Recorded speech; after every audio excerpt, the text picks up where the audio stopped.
All right. Let's get this out of the way first. The thoughts, views, and opinions expressed on Tailboard Talks Firefighter podcast are solely those of the speakers, guests, and host, and do not in any way represent the thoughts or views or opinions of any other employer, partnership, or sponsor. The material and information in this podcast is for general information purposes only. It should be used at the listener's discretion. What's up, everybody? Welcome back to Tailboard Talks podcast. My name is Chris from 4th Shift Firefighter. Here in the office again today. No Nathan this week. I hope you guys enjoyed last week's episode with Nathan. That was probably one of the most fun. I'll just say it's the most fun episode I've ever done. It was 8 minutes long, chaotic, all over the place, but that's what life is these days with these two. And so it was just a great time, and we're going to have him on again. I hope you liked it. I hope you have questions for Nathan. I hope you're ready for more stories because he has got them, in case you didn't tell. I want to open up this episode by just saying thanks, man. Thank you. If you've listened, if you've watched, if you've shared stuff, if you've commented, if you've answered my questions on Instagram, if you've donated coffee money, bought a sticker, bought a shirt, whatever. Thank you so much. This podcast has been just an absolute roller coaster, quite honestly. Week to week, I don't know what it's going to be, what it's going to turn into, what it's going to become. And I'm so happy it's here. I'm so happy I'm still doing it. I'm proud of so many conversations we've had on here. And so the struggles I have week to week, a lot of times, it's not an obligation. I feel like I have a duty to get an episode out every single week because of you guys. Because every time I go to Instagram and ask for feedback or input or ask a question, there's always responses. And it's always responses that I want to talk more about and I want to get into conversations about and talk to people about and have episodes about. My problem is, and I don't know if this sounds ominous at all. I mean, I don't mean for it to. My problem is time. My problem is time. Time management, available time, and also I want to do stuff with my time. And I get into these modes where like I'll be consumed by the thought of an episode. And so I'll be super distracted. And then I'm not what I would consider the best parent. Or I'm not focused on my job at work because I'm thinking about an episode I have to put out 4 days from now. And it's just so tight. Just the schedule at home is tight. My brain is tight already. I have so much stuff going on in there ideas-wise. And they're all getting bottlenecked out by time. There's a pinch point of time for all my ideas to get out. So I want to do something a little bit different for a little bit. And I'm not sure if it's the rest of the year, the rest of the month. We'll see. But I need to give myself more time. I think my biggest thing I want to do and my biggest struggle with these weekly episodes is that it's not that I run out of stuff to say, but I find myself just living and just doing stuff and not picking out things to talk about because it's just exhausting. Constantly looking for speaking points and content and things. And then what I don't want to happen, which I can see has already started to happen in some cases or some ideas I've had, is I either start sensationalizing things that aren't big deals, but I want to blow this situation up into this big life lesson so I feel like it's valuable enough to share on the podcast, or I rehash something I've already done, which has value because I believed in it enough the first time. I still believe in the topics that we cover on here. But then I'm just regurgitating stuff and I'm just going through the motions and I'm not really in it. I'm just doing it to get something out and be consistent. So here's my idea. What I want to do, starting next week, obviously, probably, is new episodes are going to come out every other week. And repeat episodes, so there's 186 episodes now. There's got to be a handful in there that I want people to hear again. Because after the first 2 weeks, the listenership really drops off of those episodes. Once it's a week or two old, it's not like a front page anymore. It's not like being seen on Instagram anymore. It nosedives the amount of downloads and views these things get. So there's ones in the past I want to bring back, and I just don't want to regurgitate them or rehash the same stuff again. I think if I was talking to Kurt about stuff, I was talking about my guests about stuff, we did a great job the first time. I've been proud of every single episode I put out. So there will be an episode every week. New ones are going to be every other week. And I might still get on and do like the intro to the repost episode and just give a little current events update. Some of them might not have like the Rescue One CBD affiliate partnership on there. So I'm going to add that in because that's been one of my best relationships that I've built through this thing. I mean, aside from the people that I talked to, right? Aside from, we just saw 2 fourth shifters meet up in San Diego last week. One from Illinois who was on a conference down there, one guy that works in San Diego, and they met up. And they met through, to the best of my knowledge, through the podcast and through the fourth shift platform. At least I'm just going to tell myself. I'm going to tell myself a little more important than I think I am. But that's the thing, is like, I'm going to keep these relationships going. I want to keep giving you guys great information as best I can. Keep having the awesome conversations for the current and new generation of firefighter coming through. And I want to stay a part of the landscape of the fire service. But I need to give myself more time. And I'm thinking that by giving myself more time, I'll be able to develop these ideas better. Just yesterday, I put a question bubble up about something. I can't remember what it was. Maybe it was 2 days ago now. And we got this whole topic conversation about the fire service turning into a hobby now. And how no longer is it the fire service of you're here for 30 years and you're going to get your pension and the gold watch and all that stuff at the end of the yellow brick road there. At the end of the line, you're not working towards that. You're really just here because it's a cool thing to do, pays pretty well, and if you give a couple years and try it out and don't like it, you bail, which is a complete paradigm shift from a lot of the fire service we know. But to get all that I want to think about and develop that in 3 or 4 days and even delay it till next week, I want to give you guys more than that. I want to give you guys better, stronger content than that. So I'm going to do this. Like I said, new episodes every other week. Reposts or reissuing episodes or guest takeover episodes or something like that on the off weeks, on the weeks in between, okay? It's not going anywhere.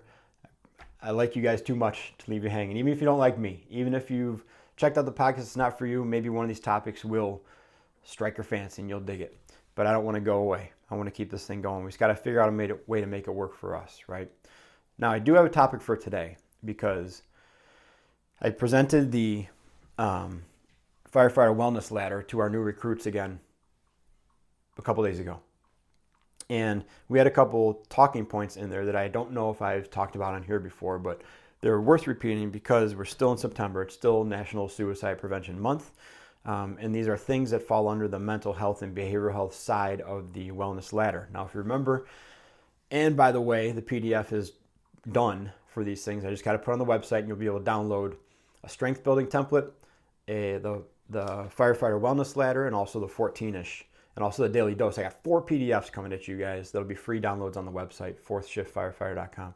But the wellness ladder, if you remember, the 4 parts of that ladder are sleep, nutrition, mental and behavioral health, and fitness. Sleep is on the bottom rung, nutrition is the next rung up, and then you have fitness and then the mental health on each beam of the ladder. And the goal is to maintain 3 points of contact on the ladder, right? So you can carry stuff, keep moving, be stable, all that jazz, all the stuff you know already, okay? These things fell under the mental health side of the ladder, that mental health beam of the ladder. And I want to go over 2 of them real quick because I think we've seen them before. I've seen them. I've done them. And they're 2 good conversations to have. So the first one is firefighters, paramedics, first responders, and all those people, all of us that do stuff, okay, have a tendency to want to regain control. And this is going to sound like it's out of nowhere, but these are just 2 parts of the mental health side that kind of we had longer discussions on. And we're more prominent in this talk with the new hires. We tend to look for control. We think we're in control, right? Because we say, well, we're the heroes. We're going to show up and we're going to control the scene. We're going to tell these people where to go, what's going to happen next. We're going to control their destiny and solve their problems and all this stuff. In reality, we have very little control, almost none, okay? We don't choose when we go on calls, where, what we're going to run into, how we have to deal with it sometimes. There's ways that we would all love to deal with certain calls that we just cannot do. We have a vast void of control in general, right?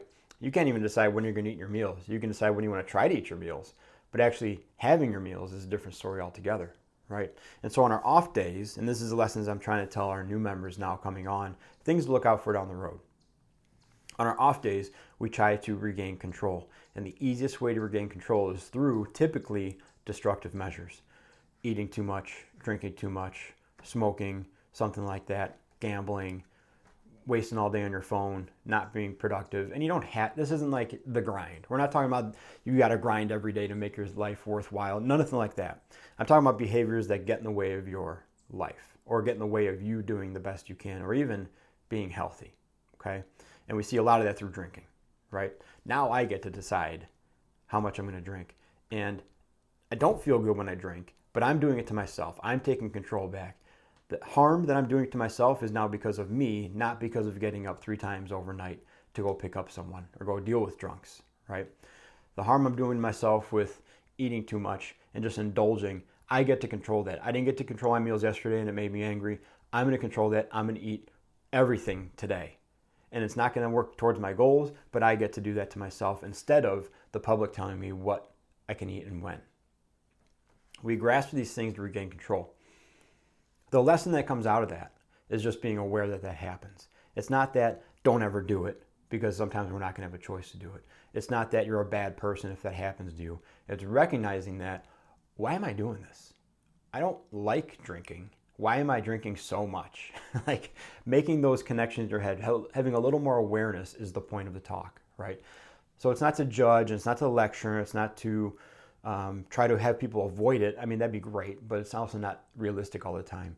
It's more just being aware. Being aware that if you start doing weird things in your life, things that you didn't used to do before, things that you may not even enjoy, but you feel compelled to do them because you're in control of the damage you're doing to yourself, that's what's happening, okay? And there's a million other factors that play into it, but just be aware of that potential speed bump in your career, okay?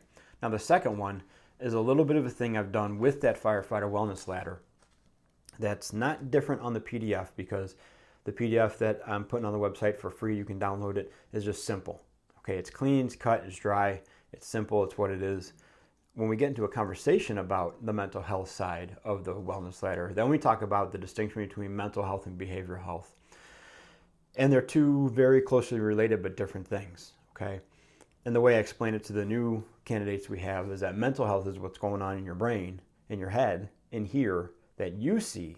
And behavioral health is the stuff that everyone else sees. And behavioral health is often an indicator of your mental health. Often a late sign of poor mental health is your behavioral health. Now, that can happen a few different ways, right? We can have like a short term or a long term, or an acute or a chronic. And in the short, and they're the same thing, but in different degrees, right?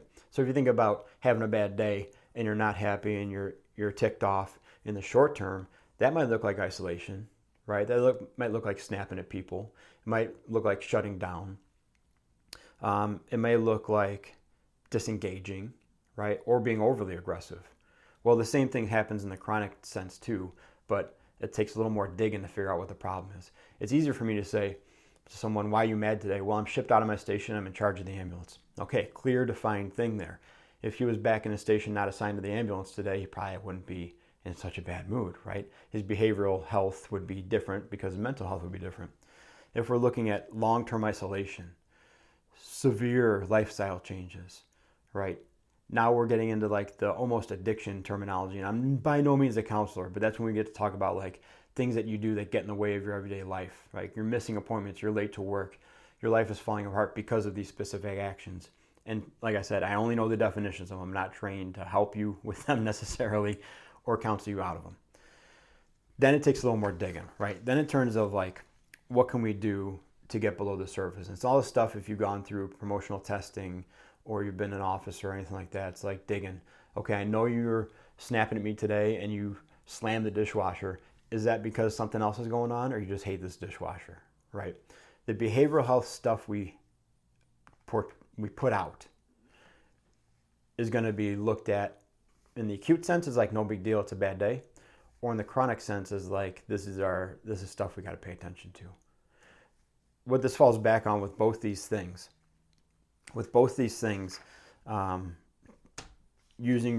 expressing your control in a destructive way, and also the difference in recognizing behavioral health and what that means for your mental health, how that reflects on your mental health.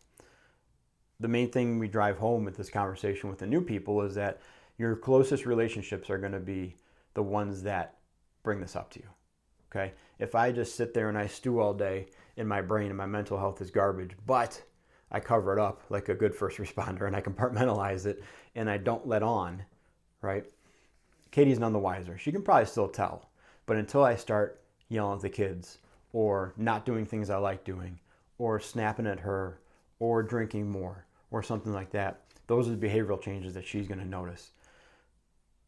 It's not their job to notice it, but they're going to notice. Hopefully you have relationships that are good enough where they feel comfortable saying, like, what's been going on with you?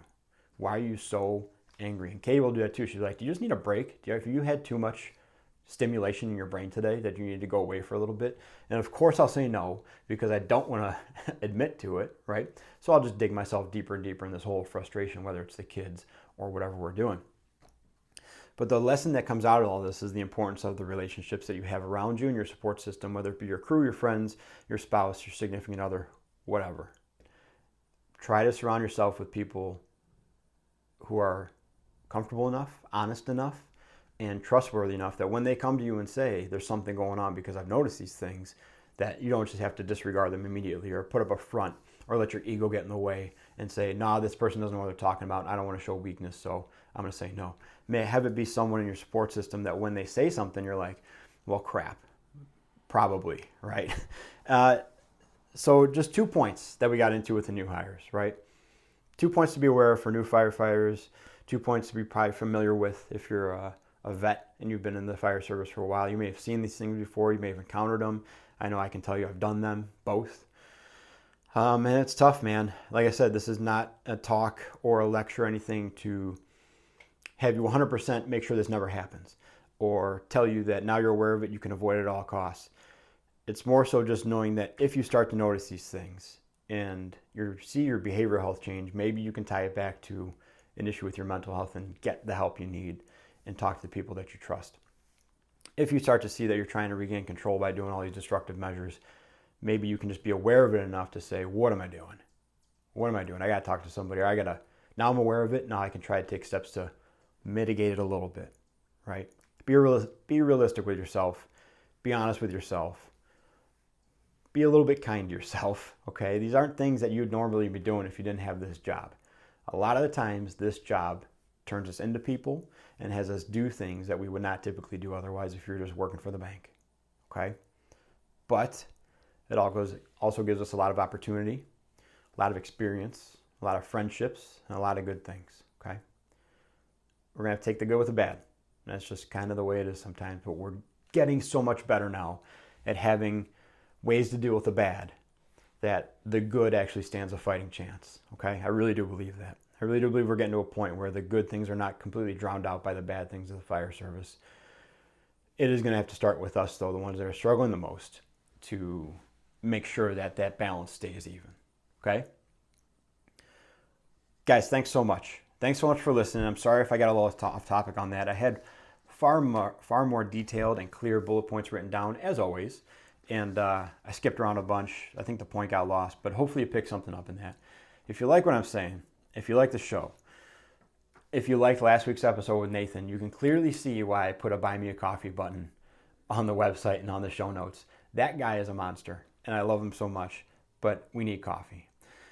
Go to the show page, go to the website, go to the show notes, all that stuff. There's a Buy Me a Coffee button. You can support the show. Send us a couple bucks. Rescue and CBD, 0.000 THC, safe for the job. All the benefits of CBD without the risk of failing a drug test. They even ship one in their package when they send you a bottle of CBD. You get a drug test just in case you want to check it out. You're going to pass. It's no big deal, but they do it for you anyways. So thanks a lot, guys. Thanks for listening. Thanks for hanging out. See you in 2 weeks. Next week, I'm not sure what episode we're going to have as the repost episode. I'll put a little box up. If you have an episode that you liked, that you want to hear again, let me know. This is your community. This is your show. And I'm excited to see where this goes as I get to free up a little bit of brain space. Can't even say it. How am I going to do it? All right, guys. Talk to you soon. Be a force shifter.